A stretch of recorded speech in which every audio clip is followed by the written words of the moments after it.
Okay, Tony Stewart has joined us. Tony is now the three-time NASCAR Sprint Cup Series champion. And Tony, a lot of adjectives described what you did over the chase. One I keep hearing is clutch. Talk about just a clutch performance by you over the last 10 races. I would have lost every bet in the world if people would have said, hey, when you got in the chase, that we were going to win a race or we were going to win 5 races and win this thing. I would have bet against us. And I learned a big lesson with our organization and, how strong a program we have and people-wise. I mean, everybody has good cars and good equipment, but, I'm sure Darian's mentioned it. It's the people you have that make the difference. And, when I said at Chicago that we didn't belong in this chase and we're taking a space that somebody else that probably was going to do a better job could have done, there were 2 things that could have happened with our group of guys, and they could have hung their head and said our guy doesn't believe in us, or they could do exactly what they did, and that's never gave up. They dug their heels in, and they fought like the Bad News Bears, man. I mean, we were the team that nobody really thought had a shot at the beginning, and the longer this went, we battled adversity at Dover and Texas, and we just kept fighting, this whole group up here. I mean, Darian's done an unbelievable job in this chase. I mean, to go and be in the situations we've been in, and tonight, for example, I mean, to go in and have to fix a damaged race car twice, go to the back and come back to the front, and then to make the call that he made at the end there that I need to take a nap right now. My nerves are absolutely shot because when he said save fuel but run his pace, and I'm like, I'm running hard to run his pace. And so he pits about 2 laps later, and I'm like, I can't, we're having a discussion. I can't run that pace and save fuel. And it's like, so you got to tell me which one's more important right now. And I'm deaf in one ear and can't hear on the other. So he said something, and I'm like, all right, whatever, I just got to go. So then he pits, and then I go into fuel conservation mode, and it's really, really hard to watch guys just come barreling past you and to stay disciplined enough to just stick to the plan. And I didn't question what the plan was or why the plan was. I just stuck to what he told me. And the lap that he called us in going into turn 1. And when I came off turn 2, I let the fuel pressure drop. The motor laid down a little bit, but was still running. And when I got to turn 3, I shut it off, coasted around to turn 4, kicked the switch, kicked the clutch, drove down pit road. We did the stop, and he's like, keep it revving, keep it running. And I'm sitting here staring at a fuel pressure gauge that's not building. It's sitting at 2 pounds. And we drop the jack, leave, we get 50 foot from the last timeline, and it dies. I mean, it's dead. It's out. And I'm like, we just lost this thing. And we roll about 100 feet, and it takes off, and the needle goes up, and life's good again. But you get on the racetrack, then the rain comes, and it's like, oh man, what just happened? You don't even know where you're at that point. And through the pit cycle, to sit there and we're 4th at that point, and Carl has to come back in. It's like, that is the call of the race, the call of the chase, and it gave me the opportunity to do what I love doing best, letting it all hang out, put it all on the line. And on the restart, we dove her down into 3, and that was the one probably hairy moment of anything that I did all day where I felt like, I may have just lost this, and got loose underneath the 18 and the 2, and then it was a 3-wide drag race down into 3, and the way this thing drove all day, it was really good side bite, and I knew I could bury it down in the corner. I just didn't know if I was going to make the front end stick like the back, and we drive back out with the lead, and it's at that point you just sit there and go, this is all you can ask for, is where we're at right now, and whatever happens out of it happens. And the funny part was listening to Darian actually get nervous at that point. It's like the hard part was done at that point. We're where we need to be, but he goes, okay, I'm not giving you lap times anymore. I'm just going to give you intervals. And you can tell by the way he's saying that, it kind of made me laugh in the car, and that actually relaxed me more than anything for those last 30 laps. And he's just reading intervals off every lap, and we're just running hard enough to, it wasn't like we were saving much, but we saved just enough that if we had a green-white checkered, I think we had saved our tires enough to do a good job at the end. But getting in lap traffic, he was able to gain a little bit, and we were able to fight through some of those guys and pull back out. So you never are more excited to see a white flag in your lap, white flag waving in your life. You at least take the white, and you know that if the caution comes out, it's over, and you only got to make it one more lap. And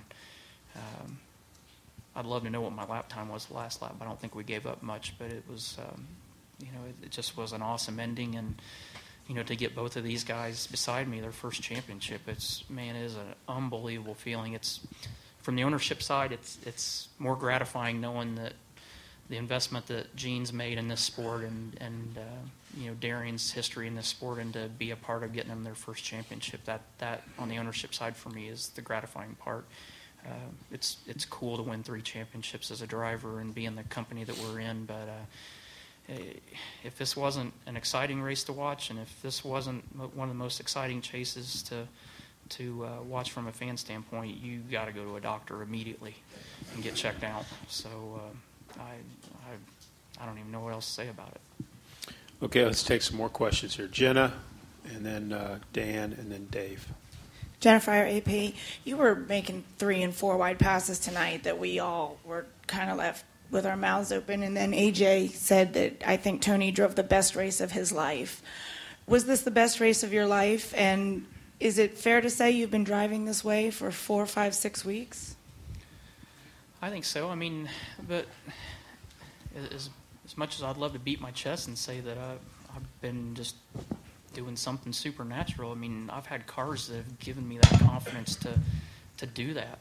And to go 4 wide on the front stretch like that, and to have the confidence that when you get to turn 1 that you can make the corner still. I mean, that's a good handling race car that gives you that confidence. So it's like I said, we've been a potent combination because our cars have been good, and I've been feeling good. I mean, I've had confidence in these things, and you look at the first half of our year and how many just stupid things happen, luck-wise, that never happen. And we've, at the end of the day, we would battle to a respectable finish out of it, but we're disappointed because we knew there was more there, and it's really frustrating. But in the chase here, it just seemed like finally we got through that bad luck string, and everything worked like it's supposed to. No curveballs, no change-ups, just business as usual. I mean, today was the first time I thought, oh man, when he said we got to come in, it's like, I didn't question it. I didn't know what was going on because I never even felt the impact. I mean, normally you feel something if you hit something with the nose of the car, and to hit it with the wire mesh like that screen, it just kills that. And how it didn't go through the radiator, I have no idea.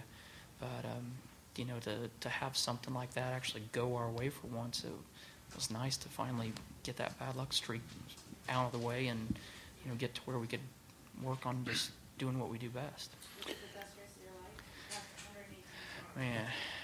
life? Man, I feel like I passed half the state of Florida. 118 cars is a lot of cars to pass in one race. I don't care what series you're in or where you're at, but to do it under the circumstances and the pressure that we had today, I'm very, very proud of that. And I've been racing 31 years. I can't even remember races, some of the races I've won, but I would have to say that under the circumstances, I got to believe this is definitely one of the greatest races of my life. Tony, you drove today like you were not going to lose this race. You were going to either going to win this thing or you're leaving it all on the track. I'm wondering, over the last 5 years since your last championship, when you were not in a position to like this today or the last couple weeks, was there ever a point where you thought, I may not get another shot at this, and then at the same time you thought, if I ever do, I am not going to leave anything on the track? I think after the last 5 years, the entire NASCAR nation thought they may not ever have a shot at another championship again. But I think the one thing that I was constantly reminded by the media was that we were the last guy to win one of these before Jimmy started that string. And you look at guys like Jeff and guys that have been successful in this series that hadn't won, and we had won a more recent one than those guys had. You can't discard it and say that you can't win it. It's just what do you got to do to get back on top? And I don't think anybody ever has that feeling. The day that you just say I can't do it anymore is the day you might as well just announce your retirement and find some young kid that is going to sit there and not have that attitude. So I don't think you ever entirely say I can't do this. It's just you wonder what do you have to do to get back in that position again. And these two guys beside me have been an extremely huge part of making that happen. Okay, let's go over here to the far right. Marty Smith. Then we'll go to Kurt. And then Ryan. I know you just, Marty Smith, ESPN, I know you just noted, congratulations, gentlemen, all of you, by the way. I know you just noted that this was one of the best performances of your career. Your hero said it was the best. What does it mean to you that someone you admire to that level considered this performance that stellar? Yeah, it was, for those of you who don't know, when we were doing one of the ESPN interviews, they had a surprise phone call for us on the line, and it was A.J. Foyt. And to hear him say that was the best race he's ever seen me run is it brings a tear to your eye. I mean, not many people can have their lifelong hero say that and hear you say that. So just very, very flattering. The one thing out of the conversation I was surprised. Even when I drove Silver Crown cars for him and George Snyder, we'd win the race, and he'd still tell me everything I did wrong during the race. And for once, he didn't tell me that he did anything wrong. So I'm like, I don't know how I'm going to top this now. I think my life's complete, and if I get hit on a golf cart, I'm good to go now. Because AJ said I did everything I could perfect for once. So it's an honor. That was probably one of the coolest phone calls I've ever had in my life, obviously. But it's just to go into a day like today when you know what's at stake, and it's not just it's the head-to-head battle. Obviously, it's one guy versus another, but there's still 41 other variables out there, and to have him leading the first half of the race and dominating it like he did, and to be able to battle back from that, and there was one option for us. I mean, it wasn't like he was going to make a mistake, lose a spot, and we still were going to win it if we stayed ahead of him. If he stayed second or third, we still had to win the race. So, to have a battle like that, I mean, you sit here and you shake your head going, how did we just do that? But at the same time, I'm sitting there wondering, he's probably going back to his best, taking a shower, going, what do I have to do to beat that guy? And I hope he does. I mean, it's one of the coolest championship battles, and I'll respect it and for the rest of my life. But I mean, you couldn't ask for a better guy, and I absolutely mentally tried to beat that kid up this week. I mean, I felt like I had to throw everything I had in my arsenal out to get this opportunity, and I felt like we won all the battles, going into it. He's too nice to fight back. It was like picking on a kid, It's like you kind of felt bad, but at the same time you're like, you still won, so count it as a win. But it's what he said when we were coming around with the flag sticking out of the car. He walked up and he said, just promise me one thing, that you're going to have fun with this. And I said, well, of all people, buddy, I can promise you aren't going to have to worry about that. I won't let you down. But he goes, I hope a year from now we're in this same battle again, just like this. And that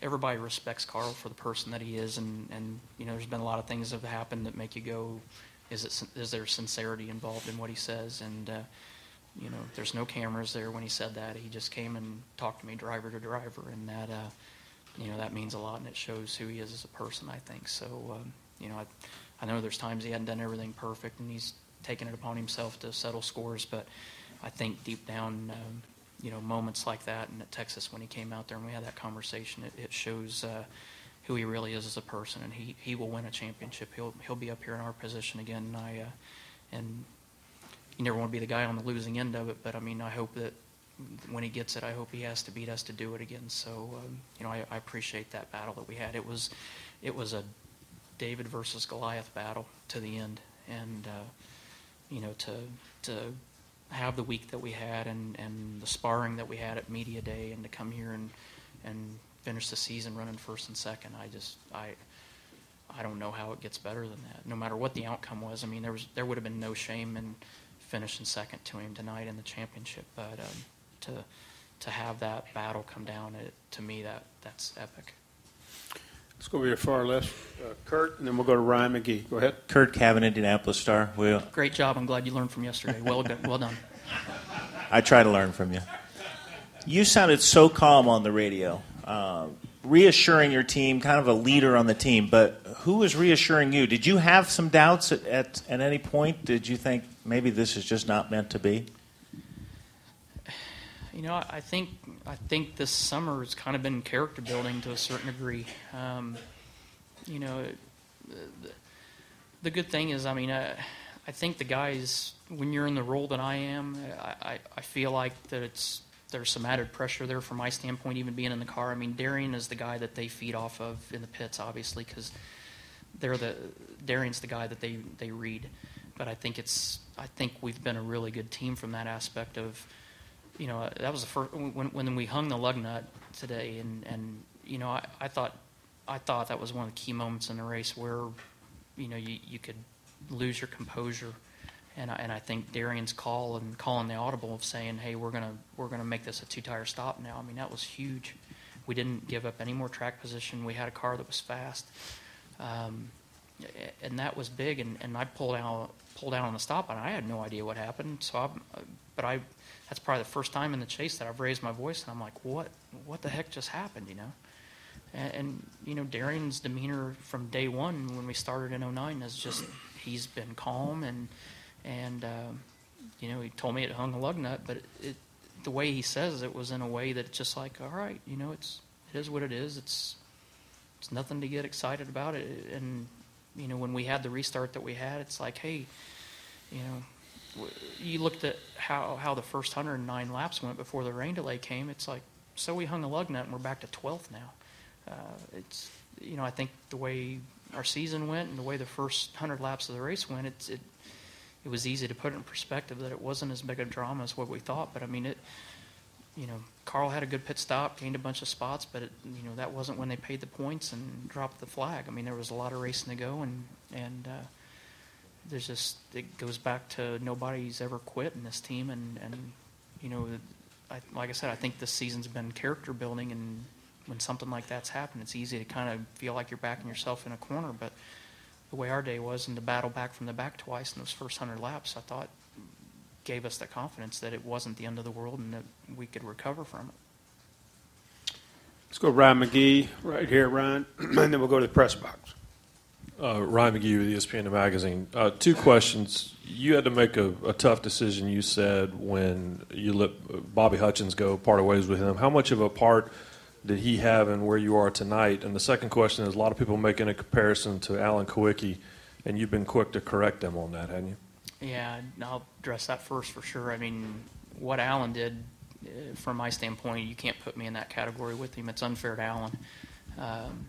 Alan built his organization from the ground up, and I was very fortunate that Gene had built a strong foundation for Darian and myself and Bobby Hutchins to come in, and we had great resources, great tools. It was a matter of changing some people around to make it all work, and you can't give me too much credit for that. I mean, I wasn't responsible for that. I was responsible for getting Darian and Bobby and Tony Gibson and Ryan, and Darian and Bobby and Tony Gibson were really the guys that said, this is what we need people-wise and personnel-wise, and so Gene gave me the faith and the trust to go get the people that I felt like that we needed to get, and a lot of that was Rick Hendrick too. I mean, Rick was the one that said, hey, this guy's the guy that I think is going to be a good fit for you, and that's the push in the right direction that you need from somebody like that to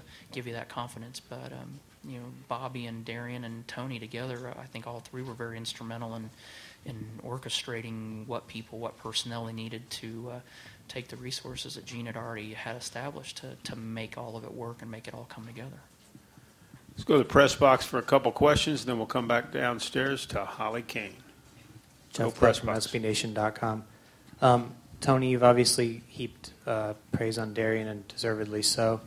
But before you came in here, he had mentioned that it's under his impression that he's out of a job for next season. Can you at all shed some light on his status? I know it's kind of awkward with him sitting right there, but I know what his status is for the rest of the night, and I'm going to get him drunk. So tomorrow, if we can just pick our heads up off the floor without throwing up, I'm going to be extremely happy. So we'll worry about that tomorrow. But is there any chance that you guys could he would return, or can you say anything?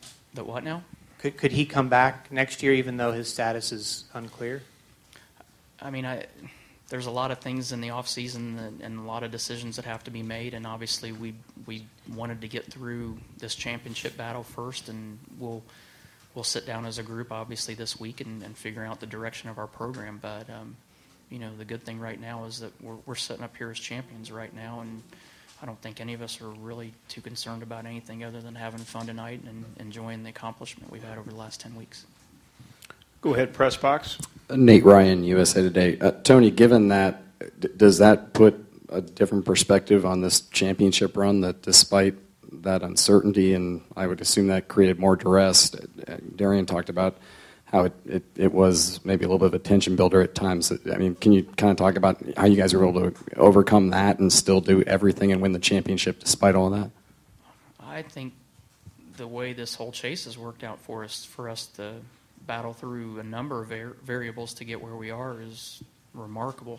But it shows the strength of the people that we have, and it definitely makes you go, how did we do this? How did we overcome a lot of variables to get where we are? But it at the same time makes it very gratifying because you are able to take a less than perfect scenario and have success with it. So I think we're all up here going to take a lot of pride in that. Go ahead, press box. No additional questions. Okay, let's come back down to Holly Kane, and then we'll go to Joe Menzer. Holly Kane, FoxSports.com. Tony, and you kind of spoke about this a little bit, but people that know you well have said, I've never seen him more determined. And we've seen you through various championships, but this one felt a little different in terms of almost being like Babe Ruth, pointing and this is what I'm going to do, and you did. Could you just talk about that approach? I mean, your determination in this one and the way it all played out, especially in the last 2 or 3 weeks. Boy, did I look like a genius after doing that. But, it's like I said, I mean, it's one thing for me to have confidence as a driver, but you have to have confidence in your guys and your equipment and the guys making the calls. And I honestly think the turning point for us was Martinsville. I mean, we had struggled at Martinsville the 3 races before this fall, and to battle to stay on the lead lap, and once we stayed on the lead lap there, to battle back to the lead and to win the race with the drama that we won the race. I mean, I've yet to have anybody tell me who's passed for the lead on the outside to win a race at Martinsville. And to leave there saying we just did something pretty remarkable, that I feel like that was the turning point in this chase for us. And then we backed it up a week later with winning Texas, and not only winning Texas, but beating the guy that we're racing for the point championship with, and leading the most laps, and really, making a statement that, hey, don't make the mistake of counting us out of this. And I think that was a huge turning point for us, and you get that confidence that everything is going right, and it's so much easier when things are going well. Everybody relaxes, everybody's calm. You're not trying to mentally figure out what the missing piece of the puzzle is, and I think Martinsville was kind of that step that we may not have had a perfect car that day, and we may not have had the perfect race, but we fought through it and came out on top. And to battle like that at Texas all day, at that point, you sit there and you go, we got as good a shot, if not better, than anybody else out there, and it doesn't matter who's still left. We are a contender now, and that's the kind of confidence you want going into the last 2 weeks.